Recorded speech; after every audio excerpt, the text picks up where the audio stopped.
नमस्कार दोस्तों। आप देख रहे हैं भूतिया विला, जहां आपको मिलती हर रोज नई और डरावनी कहानी। तो चलिए अब बढ़ते हैं आज की कहानी की ओर। दोस्तों, समय था रात के सन्नाटे का, जहां राजस्थान की उस सुनसान सड़क और रेगिस्तान की रेत हवा में उड़ती थी, मानो मौत की फुसफुसाहट बिखेर रही हो। और मैं राम सिंह एक ट्रक ड्राइवर हूं जो जयपुर से जोधपुर जा रहा था। उस रात मैंने वो शापित शॉर्टकट लिया जिसके बारे में लोग कहते हैं कि वहां मौत से लोग मृत खड़े हो जाते हैं। साथ ही मेरे ट्रक की हेडलाइट्स धुंध में पूरी तरह डूब रही थी, मगर अचानक सड़क पर एक साया दिखा जो काला, लंबा और उसकी आंखें खून की तरह लाल थी। और तभी मैंने जोर से ब्रेक मारी, लेकिन वो गायब हो गया। पर जब मेरा ट्रक उस जगह पहुंचा तो हवा में सड़ांत मेरी नाकों में घुसने लगी, जो बिल्कुल असहनीय थी, जैसे लाशें सड़ रही हों। और दूर से एक चीख गूंजी जो कह रही थी, भाग जा, वो आ रहे हैं। और फिर चारों तरफ सन्नाटा छा गया। अब ये सुनकर मेरे रोंगटे खड़े हो गए, क्योंकि ये रात मेरे लिए आम नहीं थी। ये वो रात थी जहां लालच, हिंसा और डर जीवित होकर इंसानों का पीछा करते हैं। मगर अब मैंने गौर किया कि मेरा ट्रक चलते चलते अचानक बंद हो गया, जैसे कोई अदृश्य ताकत उसे रोक रही हो। मैं बाहर निकला और टॉर्च जलाकर इंजन चेक किया, लेकिन इंजन में कुछ समझ नहीं आया। चारों तरफ रेगिस्तान का अंधेरा और दूर से भेड़ियों की गुर्राहट मेरे दिल को और खोखला बना रही थी। जब मैंने फैक्ट्री में मालिक को फोन मिलाने की कोशिश की तो उसमें सिग्नल गायब था, जैसे कोई मुझे दुनिया से काट देना चाहता हो। पर तभी मेरे कंधे पर एक ठंडा हाथ महसूस हुआ और अचानक मैं घबराकर पीछे मुड़ा, लेकिन वहां सिर्फ हवा थी। पर थोड़ी दूर मुझे सड़क पर खून के छींटे दिखे, जैसे किसी को घसीट कर ले जाया गया हो। अब अंधेरे में मेरा दिल जोर से धड़क रहा था।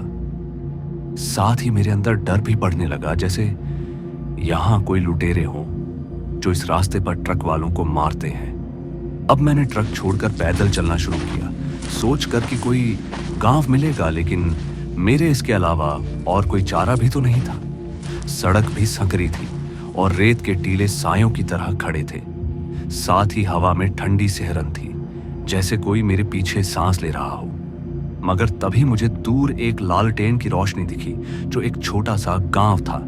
यह देखकर मैं दौड़ा, लेकिन गांव में सन्नाटा था और घर खाली, जिनके दरवाजे खुले थे, जैसे सब भाग गए हों। पर जब मैंने एक घर के बरामदे की ओर नजर घुमाई तो देखा कि फर्श पर खून था और बीच में एक लाश जिसका गला कटा हुआ, मगर उसकी आंखें खुली। और तभी मुझे लगा ये तो मर्डर है, और डर से मेरी सांस अटक गई, क्योंकि कोई यहां किसी को मार कर गया था। अब जब मैं बाहर निकला तो गांव के गुंडे दिखे, 5-7 लाठियां और चाकू लिए, और उनमें से एक ने गरज कर पूछा, कौन है रे तू? तो मैंने कहा, मेरा ट्रक खराब हो गया, मदद चाहिए। लेकिन उनकी आंखें अजीब थीं, जैसे उनमें भूत बसता हो।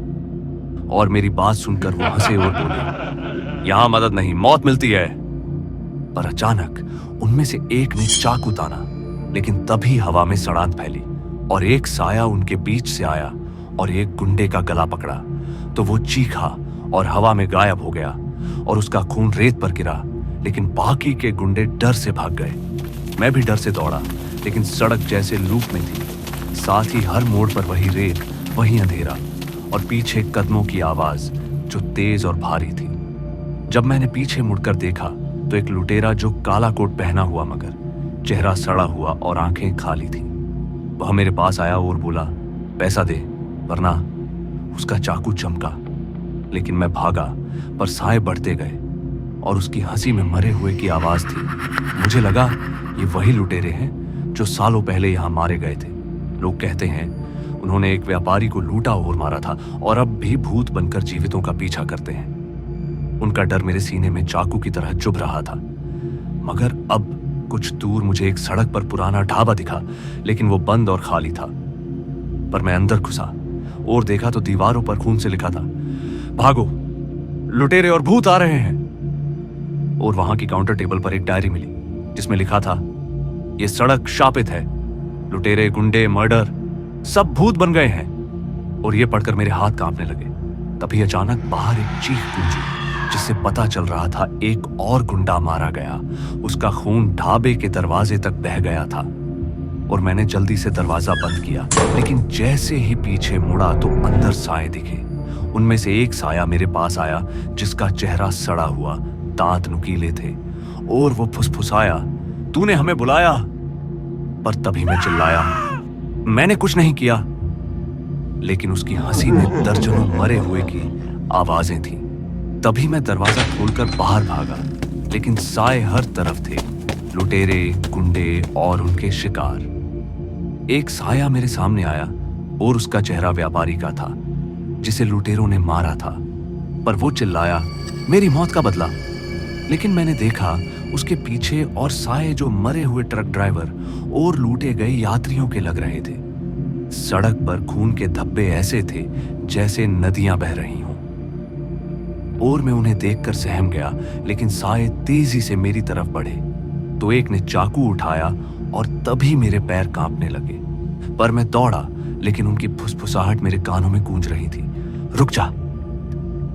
रेत का तूफान शुरू हो गया, लेकिन मैं रुका नहीं। साए पीछे थे और उनकी ठंडी सांस मेरे गले पर थी।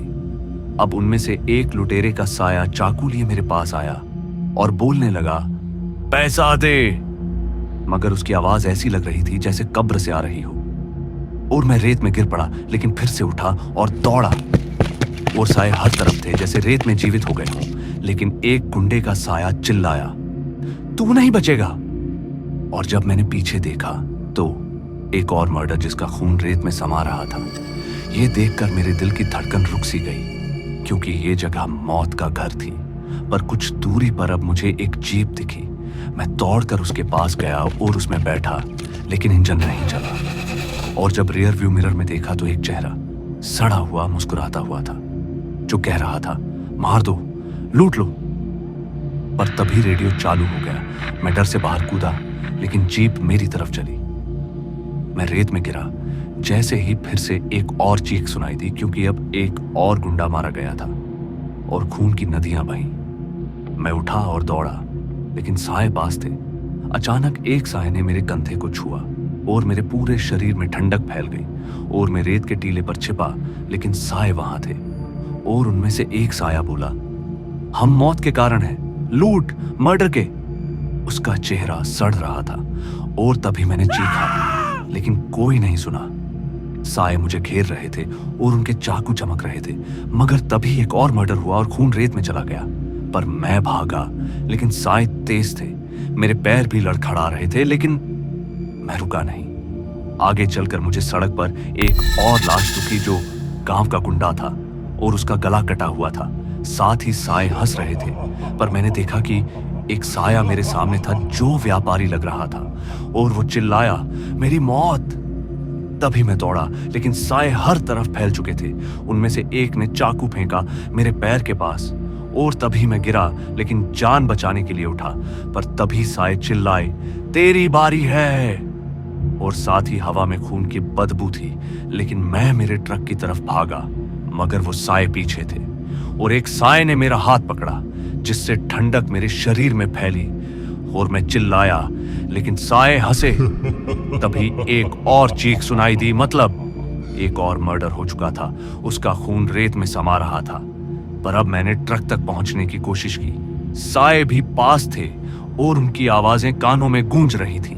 मैंने स्टार्ट किया और चल पड़ा, लेकिन वो साए पीछे दौड़े और अचानक रेडियो चालू हो गया, जिसमें से आवाज आ रही थी, तू नहीं बचेगा। मैंने तभी गति बढ़ाई, लेकिन साए पास आ चुके थे और एक साए का चाकू चमका। तभी मैं चिल्लाया, लेकिन कोई नहीं सुना। साए मेरे चारों तरफ थे, साथ ही खून की सड़ांत हवा में थी। मगर अब सुबह की किरण आई और साए कमजोर हुए। मैं ट्रक चलाता रहा और जोधपुर पहुंचा, लेकिन डर मेरे साथ था। रात को सपने में फिर से वही लुटेरे, गुंडे, मर्डर और फुसफुसाहट जो थी वापस आ। और मैं कांप रहा था, क्योंकि साए मेरे पीछे थे। जोधपुर में भी सन्नाटा डरावना था और रात को घर में फिर फुसफुसाहट आई, हम आ रहे हैं। तो मैंने दरवाजा बंद किया, लेकिन साए दीवारों में थे और तभी एक साया मेरे पास आया। उसका चेहरा सड़ा हुआ था और बोला, तेरी मौत। तभी मैं डरता हुआ जोर से चिल्लाया, लेकिन मेरी आवाज के साथ सन्नाटा छा गया। अब रात गहरी होती और सपने में साए बढ़े, जिनमें से एक साए ने फिर चाकू उठाया। लेकिन मैंने खिड़की की ओर देखा तो साए सच में बाहर थे और खून की बदबू थी। मैंने भगवान से प्रार्थना की, लेकिन कोई फायदा नहीं हुआ, क्योंकि अब साए मेरे पास थे। पर तभी एक और चीख सुनाई पड़ी और मैं भागा, लेकिन साए तेज थे। एक ने मेरा गला पकड़ा और मेरी सांस रुक गई। तभी साए हंसे, हम मौत है और तेरा खून रेत में बहेगा। ये सुनकर मैं कांपा, लेकिन साए पास आते जा रहे थे। पर अब मुझे अपने ट्रक की याद आई और मैं उस ओर भागा, लेकिन साए पीछे थे, चाकू लिए। मैंने ट्रक में बैठकर तुरंत इंजन स्टार्ट किया और जयपुर की तरफ रवाना हो गया, मगर पीछे से साए चिल्ला रहे थे, रुक जाओ। लेकिन मैंने गति बढ़ा दी। अब मुझे सुबह की रोशनी दिखी और मैं जैसे तैसे जयपुर पहुंचा, लेकिन डर खत्म नहीं हुआ। रात को साए दिखते हैं और वहीं फुसफुसाहट आती, हम आ रहे हैं, जिन्हें सुनकर मैं कांपता हूं। और वो साए मेरे घर में हैं, जिनमें खून की बदबू है और मौत मेरे पास है। हर रात मुझे साए बुलाते हैं, लुटेरे, गुंडे, सब, क्योंकि मैंने वो सड़क देखी है। और अब साए मेरे पीछे है, जो फुसफुसाते हैं, अब तेरी बारी है। और जब मैं चिल्लाता हूं तो साए हंसते हैं, साथ ही अब रात हो रही है और साए दीवारों में महसूस होते हैं, जिनके खून की सड़ांध हवा में फैलती है। मगर मैं भाग भी नहीं सकता, क्योंकि साए मेरे पास है। मैं कांप रहा हूं, क्योंकि साए हर तरफ है। और तभी एक चाकू चमका, जिसमें से खून की गंध आ रही थी। मैं चिल्लाया, लेकिन सन्नाटे में साए पास आए और मुझे साफ दिख रहा था कि मौत अब मेरे सामने थी। मगर जब सुबह हुई तो मैं जिंदा था, लेकिन साए गए नहीं। और रात को फुसफुसाहट अब भी आती है, क्योंकि साए बुलाते हैं। अब हर दिन और रात मैं डर में जीता हूं, क्योंकि वो सड़क मेरे खून और दिमाग में बैठ चुकी है। वो लुटेरे, गुंडे, भूत, सब। और आप भी अब सावधान हो जाइए, क्योंकि वो तुम्हें बुलाएंगे।